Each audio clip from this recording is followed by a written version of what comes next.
Did nobody check him for no steroid. I said,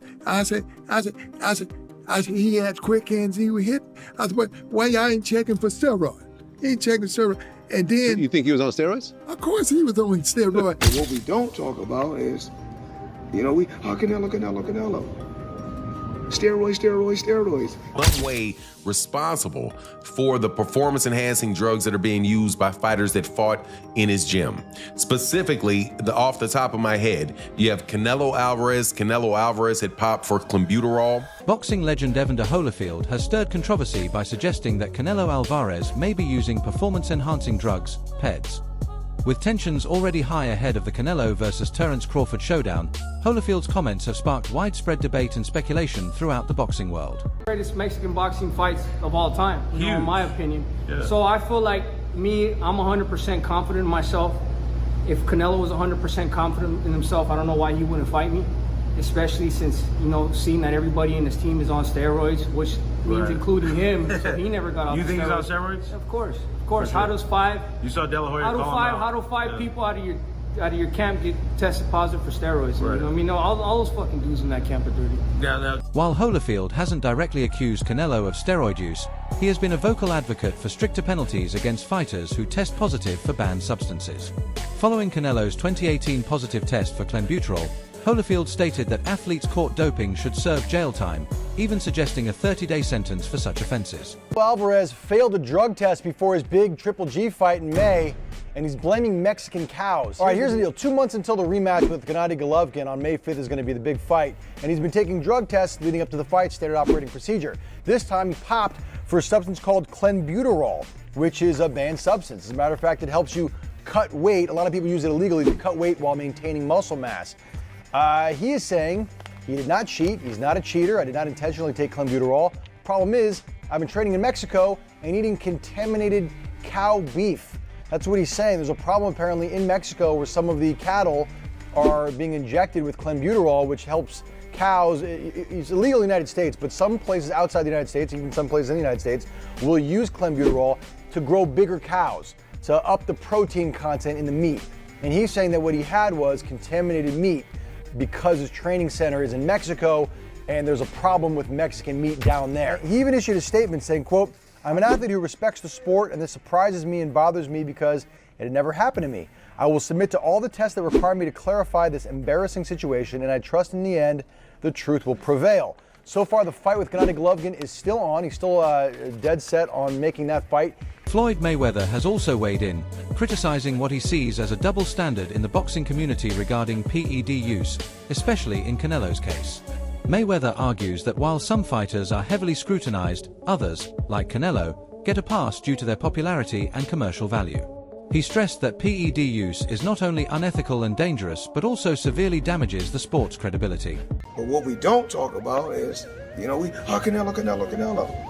Steroids. They don't talk about that. So we don't know. We really don't know all the fighters he beat. He could have been not clean in a lot of fights. Canelo, and the list goes on and on about athletes that's been cheating. Been accused of cheating or been proven? No, been proven too. This been proven. Yeah. Oh, with Canelo. Oh shit, I didn't know. This been proven. Lance Armstrong. Okay. And then Canelo talking about it was the steak that it was the meat that he was eating. So okay, now you eating. I guess you eating steroid cows.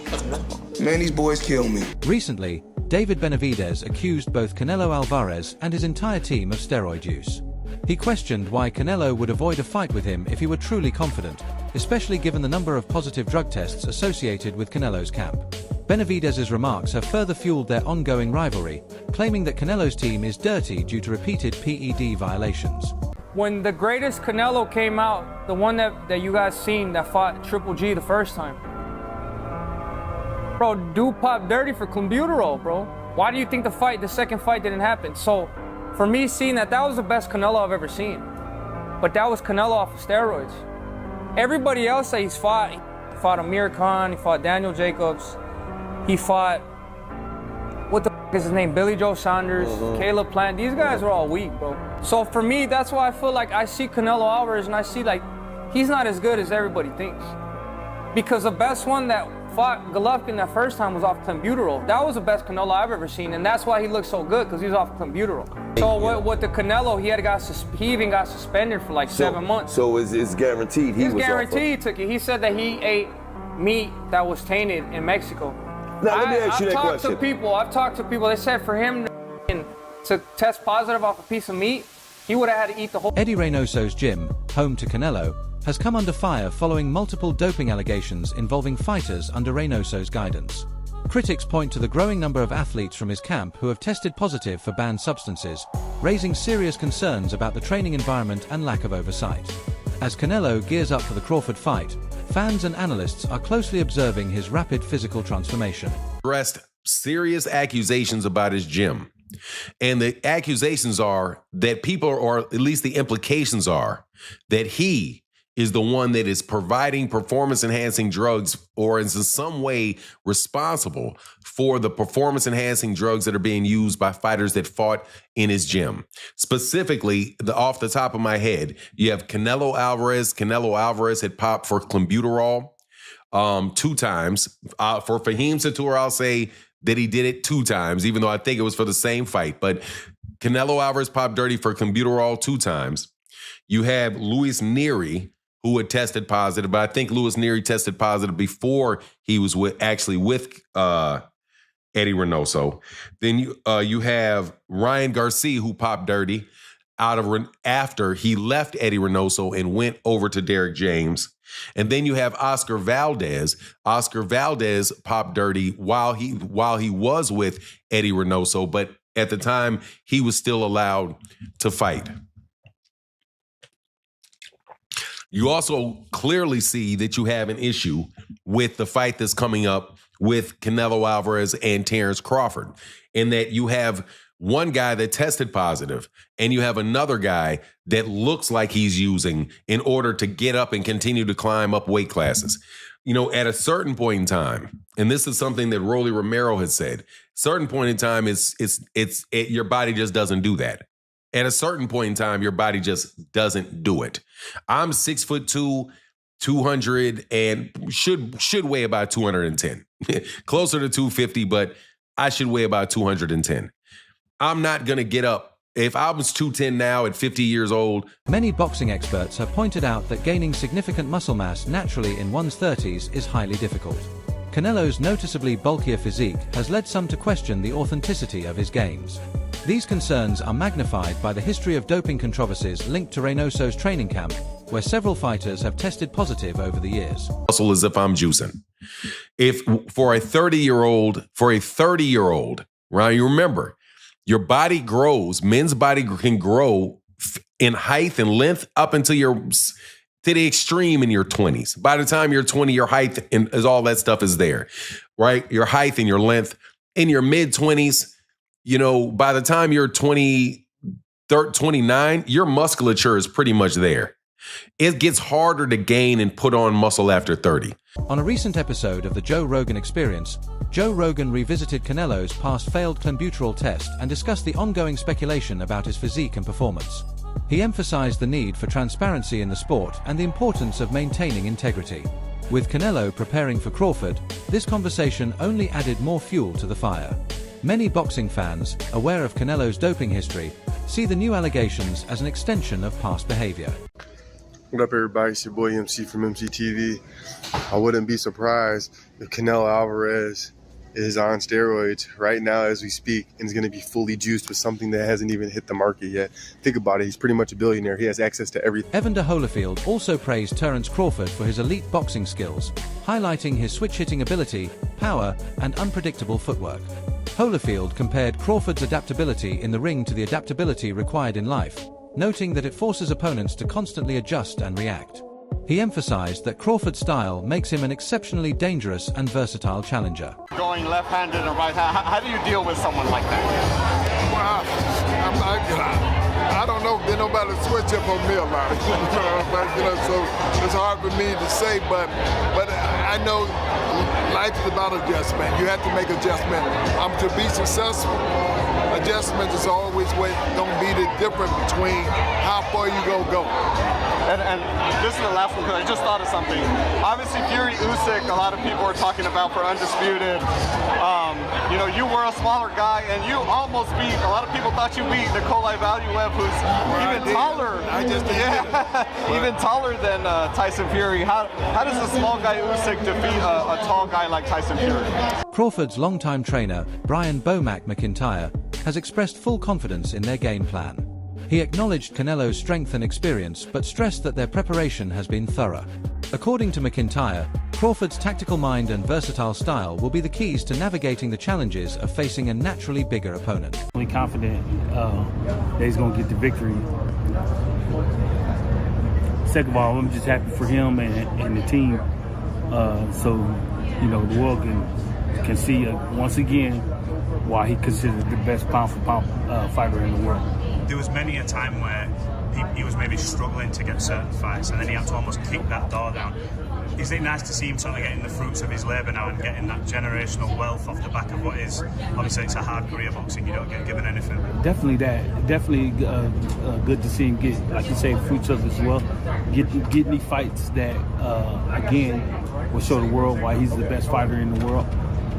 Show the world why he's the best fighter in the world. You know, I'm just happy for him, man. Nico Ali Walsh, grandson of the legendary Muhammad Ali, shared insights into Crawford's preparation. He noted that Crawford has been sparring with larger, more powerful fighters to simulate the pressure and power Canelo brings. Walsh highlighted the importance of this strategic approach, saying it reflects Crawford's serious commitment to adapting and rising to the super middleweight challenge. 20 people with Canelo before Canelo's last fight, but then after Canelo's last fight, it seems like it's more 50-50 now. So everything is just the build up for that fight is just going to be absolutely magnetizing. Like that fight, it's garnered so much more buzz after Canelo's last fight, and Bud is Bud. He's one of the greatest fighters in boxing history. He is one of the greatest fighters in boxing history. So it's going to be a fight. It's going to be awesome to watch. Have you sparred any of them? I haven't sparred Bud yet. I haven't been in Canelo's camp. I've met Canelo a few times. I love Canelo's team. Canelo's one of my favorite fighters. He's been my favorite fighter for the longest time. But you know, I have to be Team Bud because me and Bud are cool, and I have so much belief in Bud, and I know who he is as a fighter. He is one of the greats. So he could do anything you know he wants. And being around both of them and seeing how they work and train and things like that, what makes both of them the fighters they are, in your opinion? I've watched Bud, so for Bud in particular, he's calm in everything he does, and that kind of calm is scary to watch because it shows experience. You can see that he's been doing this for decades. You can see it with his shadow boxing. You can see it. Shaquille O'Neal also voiced his strong belief that Terence Crawford can defeat Canelo. He praised Crawford's pinpoint accuracy and relentless drive, stating that his technical brilliance will be the deciding factor in overcoming Canelo's power and ring experience. Shaq's endorsement has only intensified excitement around the matchup. Everyone's talking about the one fight right now, Terence Crawford versus Canelo. Who do you got? I gotta go Terence Crawford. Terence Crawford? Yeah. Why? He's the best ever. Really? You think he's the greatest ever? Yeah. Over Ali, Muhammad Ali? I didn't know you were a big Terence Crawford fan like that. You have to understand that there's eras, and in different eras, you can bring out the titles. Like, for example, Joker's the best big man now. Right. And I don't like. You put Joker over you as the best big man? Oh. Different eras and different time. It's not my era, not my time now. True. It's their time. So he's the greatest big man in the NBA right now. So I let the people decide who that.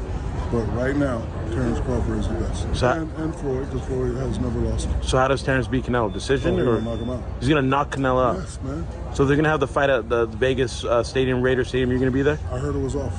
No, it's back on. Okay. Now yes, it's back on. It's in September 13th in Vegas. Yeah, I'll be there. You'll be there. Front row? Front row? Of course. All right, cool. You're the man. Meanwhile, analysts have pointed out the experience gap between the two fighters, especially in terms of weight class. While Crawford is stepping up to super middleweight for the first time, Canelo is a seasoned champion in this division. Still, Crawford's agility and strategic intelligence could give him the edge in this high-stakes battle. There's no Triple G on Bud's resume. There's no Trout on Bud's resume. There's no Daniel Jacobs on Bud's resume. Canelo is the one that's fought the elite level opposition. It's Canelo that fought Laura. There is no Laura on Bud's resume. There is no Laura on Bud's resume. Bud has never faced a multiple division champ. Bud has never faced a multiple division champ. Yeah, but Bud is an elite boxer. So you're an elite boxer, but you haven't fought elite boxers. Renowned trainer Robert Garcia observed that Canelo's recent performances have lacked the explosiveness of his earlier fights. Garcia believes this potential decline could be an opportunity for Crawford. He emphasized that timing is everything in boxing, and Crawford might be catching Canelo at just the right moment. Canelo, because it's a fight that most of the people don't give Crawford a chance because of the size, but he's got skills, man. He's got skills. He's got good speed, good footwork. That's why I do give him a chance. You do give Crawford. I do give Crawford a chance, of course. Canelo's last few fights, he does his work. He gets work done, but never does that little extra to please or to. He knows he doesn't need to anymore, so he's just comfortable enough with just securing the win. He became a businessman, and I think that could be something in favor of. According to top boxing pundits, Crawford's greatest weapon is his adaptability. His seamless transitions between orthodox and southpaw stances disrupt his opponent's rhythm and open up unpredictable angles.